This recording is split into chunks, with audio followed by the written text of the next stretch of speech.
અગત્યના સમાચાર।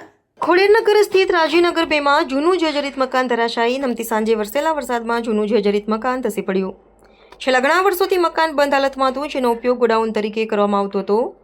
સ્થાનિકો દ્વારા મકાન માલિકને મકાન ઉતારી લેવા જણાવ્યું હતું। મકાન માલિકે ગંભીરતાથી ન લેતા આજે મકાન ધરાશાયી થયું।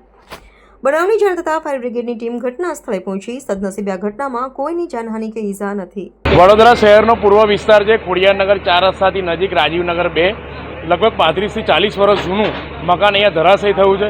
સ્થાનિકોએ વર્ષ દોઢ વર્ષ પહેલાં અહીંયા નરેશ શાહ કરીને જૂના જે દાદા રહેતા હતા એમના સનને જણાવ્યું હતું કે તમારું જે મકાન છે પડી જશે અને અમારા કોઈ નાના છોકરાઓ રમતા હોય કે દાદા કે કોઈને પણ વાગી શકે એવી પરિસ્થિતિ છે, એમના વાહનો પણ છે, એમને પણ નુકસાન થાય એવી પરિસ્થિતિ એમને વર્ષ દોઢ વર્ષ પહેલાં જણાવેલું હતું। તે છતાંય આ લોકોએ જે આ નરેશ શાહ કરીને છે એમના સન જે છે અહીંયા હવે રહેતા નથી, પણ એનું ગોડાઉન તરીકે યુઝ કરતા હતા। હવે આ ગોડાઉન તરીકે યુઝ કરતાં જ્યારે અત્યારે જે પડ્યું છે બહુ સારી કામગીરી ફાયર બ્રિગેડ અહીંયા આગળ હાજર થઈ ગયો છે, પણ કોઈની જાનમાન જે છે એના વાહનો છે, વેગનાર ગાડી હતી, એટલે વાહનોને જે નુકસાન થયું છે એની જવાબદારી કોની?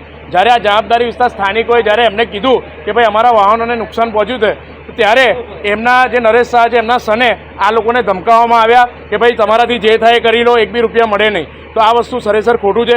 ખરેખર કોર્પોરેશન 100 મીટર અહીંયાથી વોર્ડ નંબર 4ની ઓફિસ દૂર છે અને મેયરનો વોર્ડ છે, તો આવા જર્જરિત મકાનને જ્યારે આ લોકો વેરો ઉઘરાવવા આવતા હોય તેમને ખબર બી પડતી હોય ને કે આ જર્જરિત મકાનો ગમે ત્યારે પડી જશે, તો આ લોકોને નોટિસ આપી અને પાડી દેવા જોઈએ એવી કોર્પોરેશનને મારી અપીલ છે।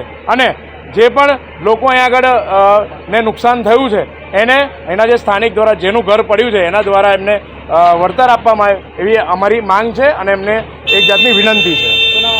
હેરી રોડ, વડોદરા શહેર યુવા કોંગ્રેસ પ્રમુખ। આ રાજીવનગર 2 વીઆઈપી રોડ છે। આ ગોડાઉન ચૂનાનું છે, એ કેટલા 25 વર્ષથી બંધ છે। એ માણસ કાયમ માણસો લઈને વેચવા આવે છે। અમે સામે જ રહું છું અને મારો મકાન નંબર 33 છે। મેં એને કાયમ કહું છું કે ભાઈ આનું તું નિકાલ કર, આ બધું લટકેલું છે, શું કરવું છે તારે? તો કે મારે વેચવાનું જ છે, હવે વેચવાનું એવું કરીને આજે 25 વર્ષથી દિવસ કાઢે છે। અમારા છોકરા નાના નાના રમતા જ હતા, અમે બારણામાં જ બેઠેલા લસણ ફોડતા હતા, અચાનક ધાબુ પડે ને અમે ઘરમાં ભાગી ગયા। એ તો સારું થયું કે અમને કશું જાનહાનિ નહીં થઈ। અમારા બારણા સુધી રીટો આવી પણ અમે અંદરના ધમ તે જાણે બોમ્બ ફૂટતો એનાથી જ ખતરનાક અવાજ આવ્યો અને આ માલિક આવ્યો તો એવું કહે છે કે તમે મને ધમકાવો છો। અમે એને શાંતિથી વાત કરીએ કે ભાઈ જે અમારું નુકસાન છે તું આલી દે। માલિક એના પપ્પાનું નામ એ હતું નરેશભાઈ હતું, પણ એના પપ્પા કેટલા વર્ષથી ઓફ થઈ ગયા અને છોકરાઓ આવીને ફરીને જતા રહે।